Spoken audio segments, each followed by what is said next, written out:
بعد نعوذ بالله من الشيطان الرجيم نعوذ بالله من شرور أنفسنا ومن سيئات أعمالنا من يهده الله فلا مضل له ومن يضلل فلا هادي له والصلاة والسلام على سيد الجنس والبشر سيدنا ونبينا وحبيبنا والشفيعنا ومولانا محمد صلى الله عليه وعلى آله وأصحابه وحلفائه ومن اهتدى بهديهم ومن تبعهم بإحسان إلى يوم الدين جعلنا الله إياكم منهم ورضي الله عن صاحب الحتم محمد صلى الله عليه وسلم شيخنا ومولانا أبي الفيوضات أكفانية الرحمتية الربانية مولانا أبي العباس أحمد ابن محمد سالم تيجان شريف رضي الله تعالى عنه وأرضاه وعنا به عمين أيها الإخوة والأعزاب والمستمعون الكرام فواي مانا تولو nga di julit wala rek nga di doomu adama maa ngi lay nuyu di la wax assalaamu aleykum wa rahmatullahi wa barakatuhu mbokk yi wax ji tey yàlla moo bëgg li ñuy wax assalaam mu ne wafshu salaama baynakumu mbokk yi xiila uduxulaha bi salaamin aminina l'islam ñëw tudd islam muy paix di jàmm mbokk yi ñu jëm ci li ñuy wax campagne électorale jëm ci li ñuy wax élection kañ lay xew ñu ne 24 février 2019 ñun ñuy wax nag di imam Abdoul Aziz Ndoye dafa am lu tax ñu yëkkati sunu kàddu en 88 nous avons été victimes de l'année blanche ndeysaan addunay dox nag bi addunay dox ba 92 93 événement di ñëwaat muy élection yi keroog booba ñun ñu ngi université Cheikh Anta Diop maître Ablaye Wade waroon fa def meeting bu rëy comme avec les franchises universitaires policiers yi duñ fa dugg ñun ñi doon def aikido ne woon ca dojo ba ak ñu bëri ñu mel ni ñun ñoo porté wu volontaire pour escorter ko keroog ba mu defee meeting ba ca stade ba ca université ba di ñibbi këram muy point E bi ñu ñëwee ba jib këram dañu tendre li ñuy wax embuscade am ñu déguisé woon yoroon ay treillis kaki wàcce ci potu lampe yi mel ni ñu doon liggéey Sénélec wàcce rek commencé ñu dóor ay balles blancs ñu ci bëri ci hôpitaux yi la ñu mujj maa ngi fàttaliku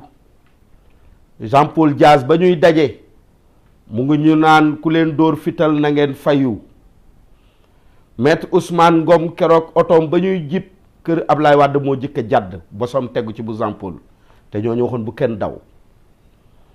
addunay dox keroog la Nicolas Balik bi newoon RFI naan le futur président du Sénégal est victime d'une embuscade kenn du ko fàtte événement 16 février yu policiers yi yépp jaar fi ñu ñëw ba 2000 alors que man j'étais directeur d'école à Kébémer ñu jël ay xaleel yu ndaw utal leen carte électeur utal leen ay carte d'identité te xale yi amuñu woon âge vote ñu ne am nañu 20 ans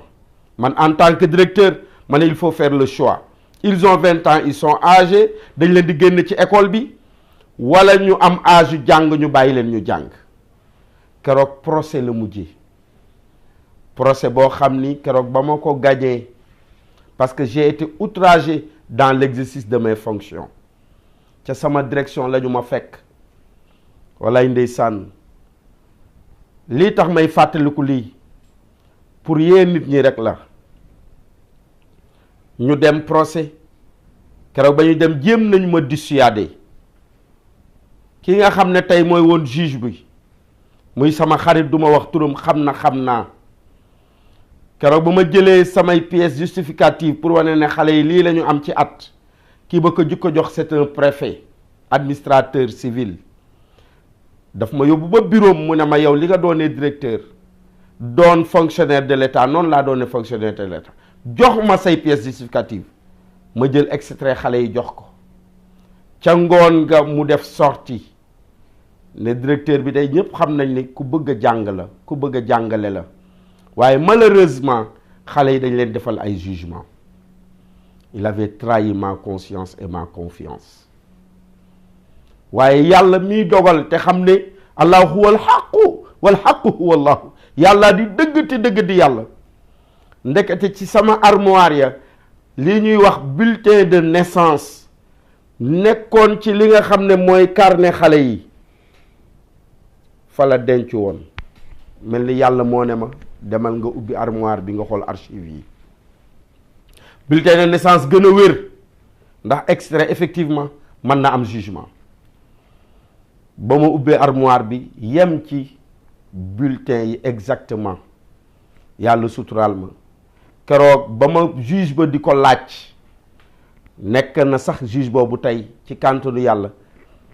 directeur des droits humains nga xam ne dëgg rek àndax moo ma am solo ma koy saluer au passage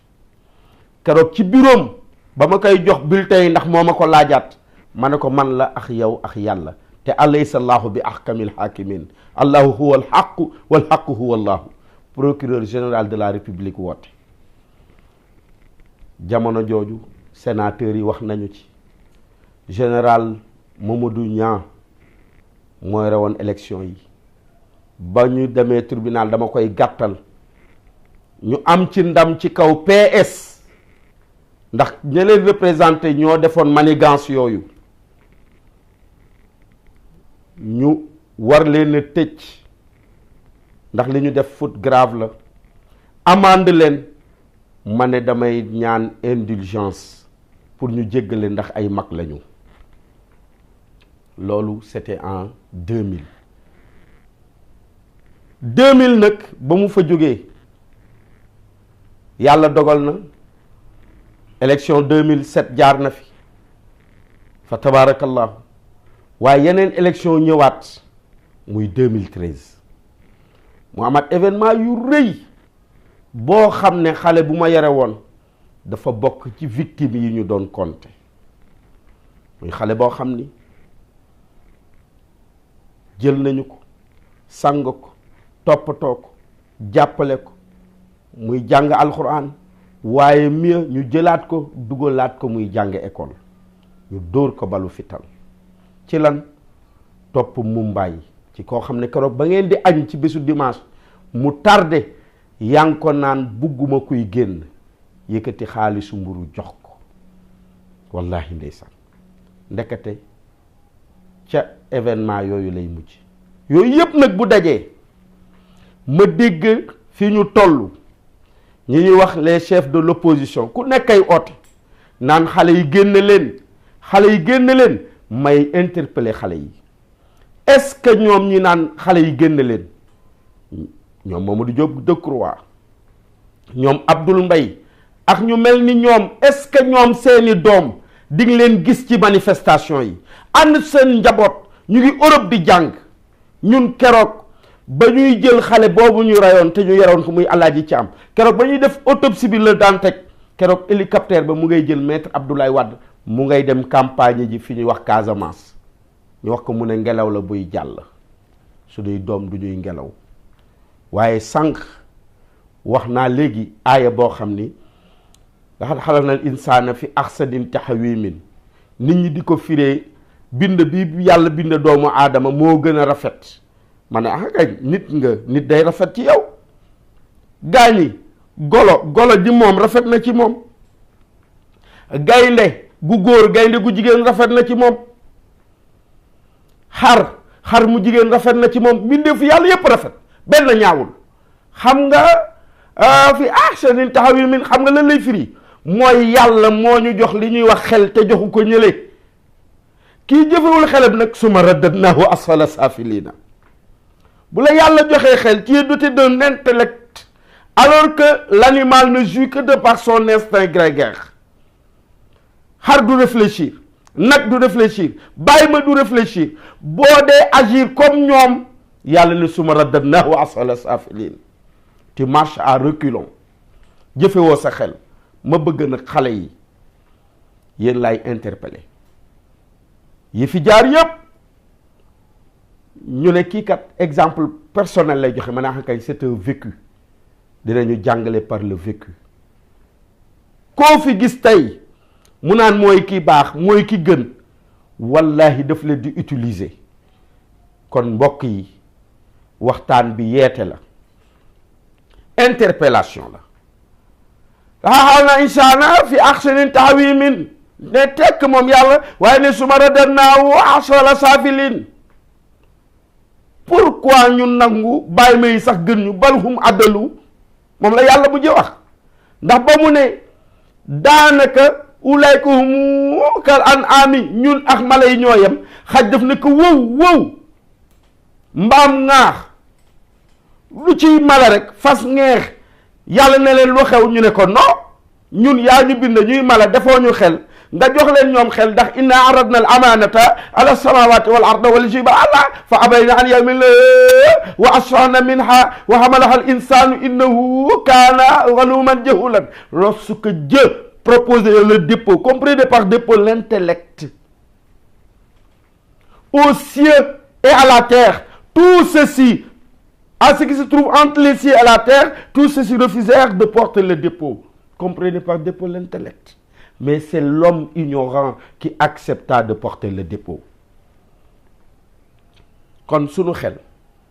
xaleel tuddul xaleel xeleel la tudd mooy na nga ko jox xel. nañu yee sunuy xaleel nañu yee sunuy doom te xam ne nag ñu ngi ñuy tenir en otage. ñépp gi daan élection ren yi nangam ku nekk ay tëkku ku nekk ut ay milice ku nekk xale yu góor yi nga xam ne tollu nañ seen ndaw war a daani seen doole liggéey ñu ngi ci géej gi di entraîner ñu ngi ci salle yi di yëkkati ay waj xam nga pour lan ñu ne ñooy bodyguard, ñu ne ñooy garde corps. ba tey bu manifestation amee bu ñuy dóor grenade yow may bodyguard bi liy sa xel mooy naa rawale kilifa gi te yow nga dee. am na ci ñoom ci exemple yi mu wax koo xam ne dóor nañ ko balu fital ba mu faf dee ba tey àtte bi kenn xamul fu mu féete. kii dóor balu fital nee na man maa def sommation maa dóor balu fital di ko revendiquer mais mu jëwul fenn. kon mbokk yi ñun baadoole yi kuñ ci rey yaay ñàkk te dara jaru ko. su ko defee nag au soir du 24 février boo yeewoo salal julli fajar nga dem ca bureau de vote ba sànni saw carte ndem da ngay xeex nañu xeexe xel sànni sa carte dellu sa kër ñibbi. wallahi laa wax soo ñàkkee sa baayee ñàkk sa ndeyee ñàkk. kon ñi may woo mooy jeunesse bi. am na ku kole woon jeunesse bi d'une jeunesse malsaine. barki démboo njaay fii ñu dëkk defoon nañ fi usine sàngara di fi jaay ay topet 100 francs xale yu ndaw ñu fekk leen ci jardin yi ci garderie d'enfants yi di leen ko jaay à 100 francs. keroog ba gaa ñi porté plainte dama leen wax ni quelqu'un avait qualifié de la jeunesse sénégalaise et particulièrement celle de Thiès. mais est-ce que bu ñu leen bàyyi ñu consommer drogue seen xel mi yàqu ñu dof, qu'est-ce qu'on aura, que sera cette jeunesse? Je ne dirais pas malsaine, mais ce sera une jeunesse folle, inutile. Yàlla ci yàlla musal. te ku ciy dem day drogué wu ñu jox la drogue jox la jaasi. gis ngeen li xew barki démb ñu ne ay nit armée de coupe ñoo doon def.